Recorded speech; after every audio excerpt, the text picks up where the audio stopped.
Hey ghouls and gals, welcome back to my channel. My name is Taylor and today is the start of a weekly reading vlog. I finished last reading vlog with one of my favorite books, I'm just gonna go ahead and say it, of 2023, and that was Hellbent by Leigh Bardugo. I absolutely loved that one and definitely worth the wait. So I am in a really good reading mood, and the book that I'm currently reading is The Drawing of the Three, book 2 in the Dark Tower series by Stephen King.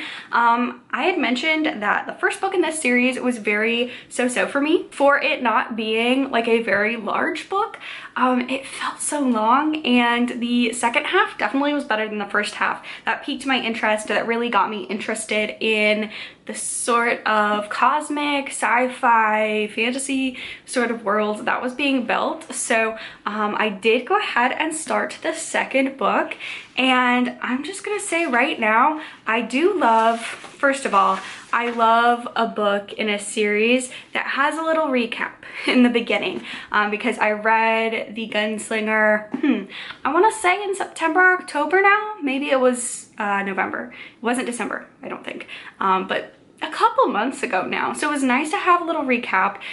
Second of all, I was drawn in by the very first chapter of this one, and it's going so much better, and just the things that are happening are less Wild West in a fantasy world where you're not given anything in terms of explanation, but you're actually getting some more backstory, getting some more explanation, being introduced to different characters in different worlds that may or may not resemble our own. So this is going very well. I think I'm about 40% of the way through it. So my plans for today, I'm probably going to keep reading this. I'll probably either read this, because I do have the audiobook from my library as well. I might keep reading this while I walk on the treadmill. Last year, me and my partner bought a little treadmill for just like walking inside, and that has just been because for me, like when I'm highly anxious especially, I am like a pacer. I'll pace around the house, I'll pace from room to room.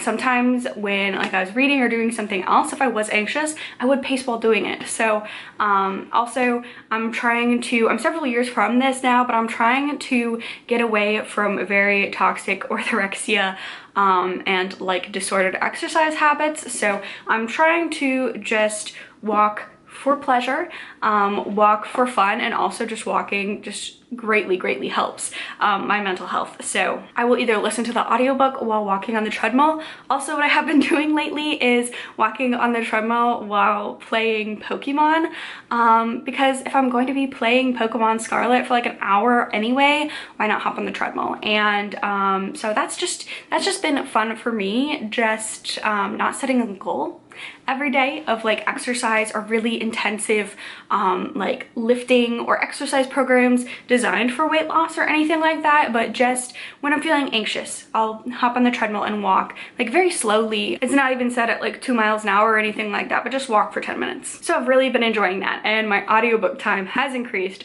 while I've been doing that. Highly recommend, especially because here in Arkansas, there's a lot of months where you can't do anything too strenuous outside because it's so hot.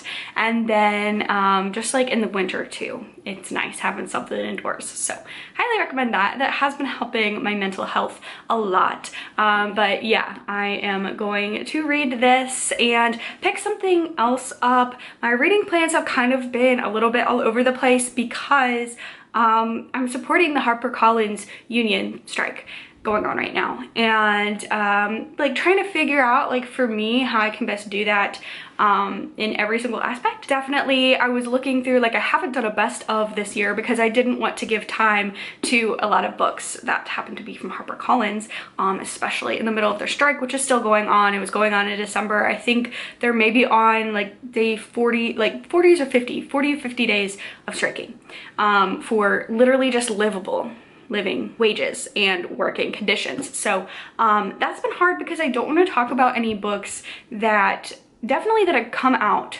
since the strike has been happening. That's just been a no for me. I am cognizant of, like, I don't want authors to be punished for something that's not their fault, especially authors like R.F. Kuang have been so supportive in going to the picket line and like supporting the people that work on their books. So I don't want to just not talk about that because obviously authors are doing the work. They can't control the wages, and a lot of you don't know if you're an author, I'm assuming, when you sign with a company how their employees are being treated necessarily, and especially with the big monopoly in books. If you're signing with a big publisher, there's not a lot of options to choose from. So I'm trying to figure out like how to do that. I might talk about, maybe if I talk about a HarperCollins book or HarperCollins imprint book, that I might also really talk about the union every single time, not talk about newer releases, or also, you know, I haven't been buying any, definitely get them from the library or something like that, like a place that's already purchasing them, so you don't put extra money into the hands of corporations that are refusing to pay employees a living wage. So yeah, anyway, gonna be reading this. This is Plume, which I don't think exists anymore. So, you know, oh, okay, this was a Penguin Books imprint, so cool. So I'm gonna go read this now, and I will talk to you all later.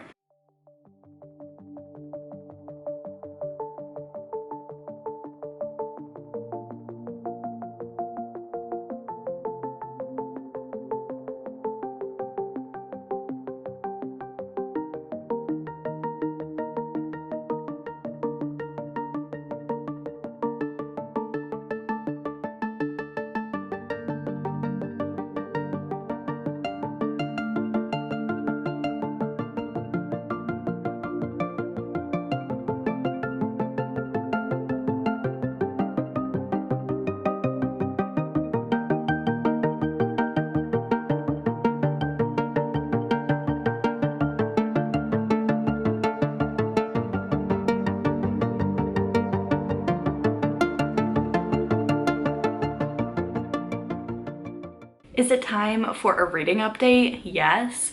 Did I also kind of forget what my last reading update was?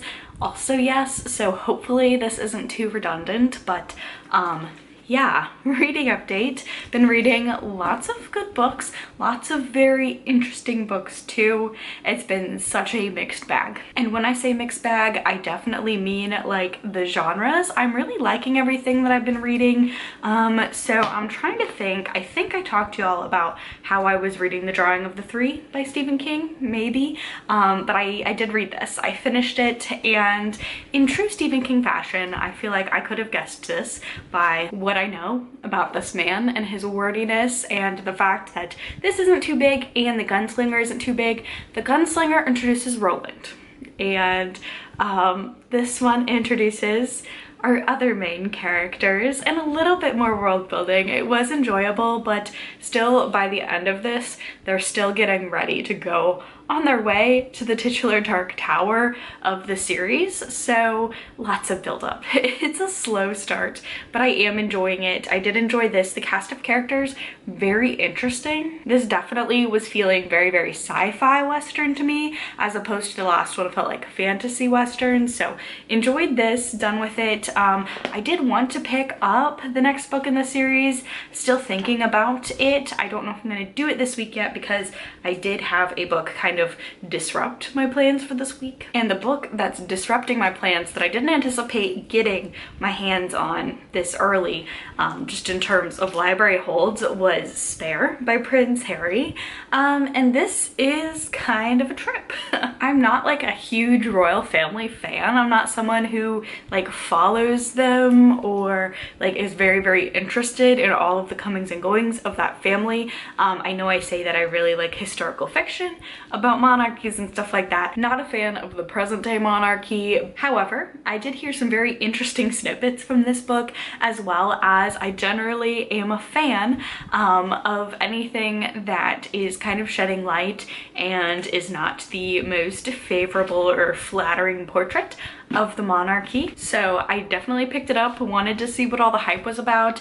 50% of the way in, and still haven't gotten to the Meghan Markle stuff yet. There's been a lot of military stuff. So yeah, this is the epitome of the hype got to me on this one. So it's a quick enough read for me, so I'll probably finish this either tonight or tomorrow, just to have said that I've read it. And there are some like interesting morsels in here. The Irish ancestry in me loves like a good slander piece on the monarchy, so yeah, enjoying this. And then the last book that I've been reading is definitely more like of my normal caliber, like a normal sort of book for me to pick up, a usual book I would say. That's gonna be The Hollow Kind by Davidson. This is a Southern Gothic haunted house story. I'm loving it. That's all I knew going into it. That's really all you need to know. I think it's very exceptionally well crafted, so if you tend to like those type of stories, you'll really like this one. I'm having a lot of fun with it. Essentially, if you like intergenerational Southern Gothic haunted house stories with some intergenerational curses slash demons, maybe ghosts, definitely pick this up. There's been some eerie scenes. The main characters definitely are very likable and make good choices for having been inherited this haunted house. It's a dual timeline. One timeline's in like 1915, the other one is in the 1980s, and that's kind of our main timeline, but we're following this woman and her son. Our main character, Nellie, she's fleeing an abusive husband, and she just recently inherited this ancestral family home in Georgia, so she goes to make a fresh start for her and her son, and weird things start happening. Yeah, so I'm really enjoying this. It is a thicker book. I didn't expect it to be this big when I placed a hold on it from the library. It's about 400 pages or so, but I really do think the nature of the story with the dual timelines and switching back and forth definitely needs that page count, definitely has a very slow, creeping, spooky atmosphere. I'm really loving it. So this one I'm taking my time with. I'm on page 264 out of 430. So I'm hoping to finish this by the end of the week as well, but I am really enjoying it, and yeah, I'm pretty much enjoying everything that I'm reading. That's really all for this reading update. No idea what I'm gonna pick up next. I'm trying to go through a lot of my library holds so I don't have as many. I recently did a video where I went through my entire unread TBR, including books that I own and then also books that I have from the library, and I do have an entire shelf filled with library books. So yes, I would like to get through them a little bit faster. So I don't know what I'll be picking up once I finish this and Spare, but it'll probably be a library book. Other than that, I'm not really sure. But that's it for this update. It is actually getting pretty late. So I'm gonna get ready to go to bed. I might read probably not the spooky, scary ghost story because it is definitely genuinely unsettling at times. But maybe read a couple more chapters of Spare before I go to bed, and I will talk to you all later.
Hi friends, happy Saturday. It's time for a reading update. I did manage to finish Spare, and I don't know how much I talked about this in my last reading update. Pretty sure I did one where I was very tired, so I don't know how cohesive that ended up being. And also, this memoir does read very much like a series of snapshots. At times it does feel like very disconnected, just kind of very informal, like going from memory to memory.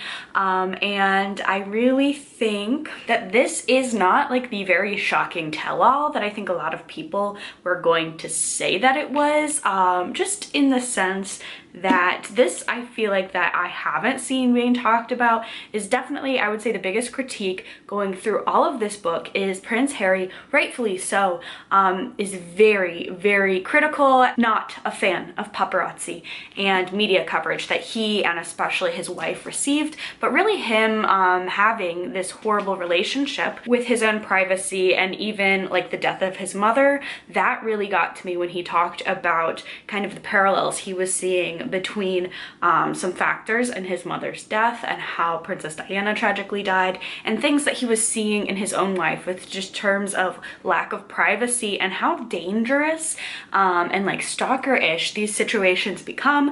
And I know he even says in here, like, that's just kind of a price to pay with being like a celebrity or a royal figure, but at the same time, I just feel like there's gotta be like a line between snapping photos of someone leaving a restaurant or breaking into someone's backyard and paying like their neighbors to have surveillance cameras into their home. So yeah, just so this very much I felt was less of an admonishment of the monarchy, but of like paparazzi journalism, especially like The Sun and just other publications, fake news, just really horrible racist things that were being said. If you're going into that, just know, I would say, I think the biggest chunk in here, at least it felt like the biggest part to me because it was the part I was least interested in, was his military service, which quite frankly was the most irritating part for me, because I understand how he wanted to be more than a spare. He wanted to actually have a career. Obviously your options are limited. You can't just go get a job anywhere you want when you're a prince, but just like he kept trying to be on these missions, kept trying to be like actively engaged in fighting, and paparazzi would like still find his location, which is so messed up just in terms of national security, and would like mess up missions and stuff. And this happens multiple times. I do understand he has a passion for it. I love his work continuing to support veterans and veterans' mental health. At some point I'm like, guy, stop trying to go into the military. And just that part, I didn't really feel like it was a lot of description of military training and military missions, and I was hoping there would be more of a conclusion of war is bad, war is horrible, because like, you know, it's messing up mental health of not just him, but his friends, people in like his unit. I was hoping there would be more than just, oh yeah, the people that I was killing were people too. Obviously. So to me, that was the most boring, not boring, but I felt like that was the part that probably could have been edited down and just made to be less. I would say it's like a third of this book.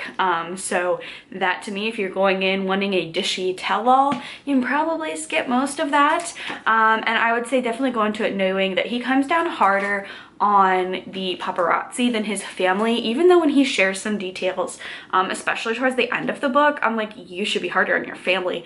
The things that his brother, his father, just the whole institution against him, against his wife, against their children, he should be angrier than he is in this book. So definitely I feel like he could have gone farther in his critiques, especially just reading some of the things that were said and done to him and his family. So that's my 2 cents. I did think it was interesting. I definitely don't think that there was like a ghostwriter or anything, based solely on the fact that it did feel a little bit disjointed. It very much felt like you were asking someone about their life experiences and they would talk about it, and then that would naturally lead to another story. So it definitely felt like a little disjointed. Honestly, also feels like there could totally be more to be written in the future if he wants to, and honestly, let him do it. Like, what other jobs can he have, you know?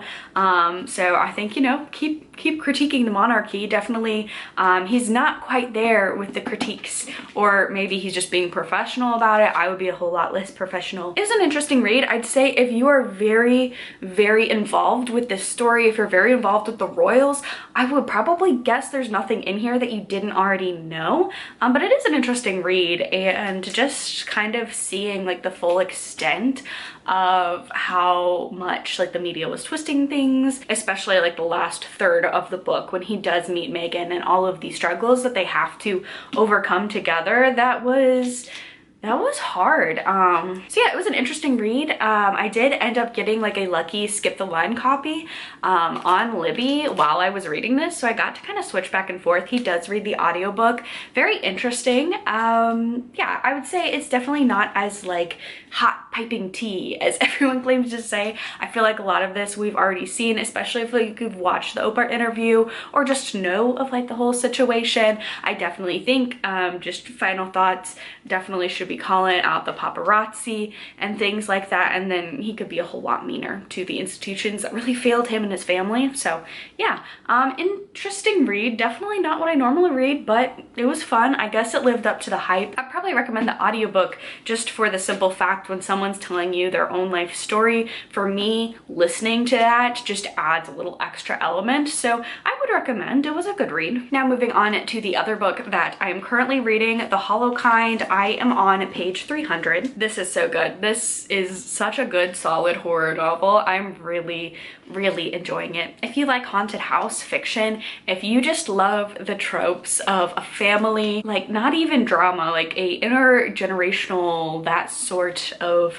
spooky horror premise, if you like that being discussed through horror, this is just so good. Like haunted house horror, southern gothic horror at its best. I'm really loving it. I'm continuing to read this today, definitely taking my time with it because it's a slower story, but it just keeps gradually ramping up and I am just really enjoying it. I don't use Goodreads, I use Storygraph, so I'm not like up to date on all of the Goodreads best of challenges anymore. But I'm wondering, did this, if you know, did this make like the Goodreads best of 2022? It did come out in, I want to say, the end of October or beginning of November. So I don't know if it managed to make it on the 2022 challenge, but this is like one of the best horror books that I've read that came out last year. So I'm really enjoying it. Can't wait to finish it. Very intrigued to see how this is going to end. But that's pretty much my Saturday plans. Finishing this, might pick something else up, but that is it for this update. I'm gonna go get to reading and I will talk to y'all later.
Alright, it is now time to wrap up this week's reading vlog. I did manage to finish one more book, and that was The Hollow Kind by Andy Davidson. I really loved this, so much so that I went on Libby to see if I could check out another book by this author. So I'm on the wait list currently for The Boatman's Daughter, and just if you like Southern Gothic and haunted house, I've said it before, I'm saying it one last time, I really enjoyed this one. I feel like there's not much more I can say about this book that I already have because I've been gushing about it so much, but I will say I could totally see like Mike Flanagan making this into a limited edition series, like a limited run series, one season of this story. It's really good. And this is definitely one of those rare books where it has two main timelines flipping back and forth between them. Both of them are equally as compelling, at least they were to me, so I really enjoyed this one. Now for the next book that I picked up, I did switch gears by a lot because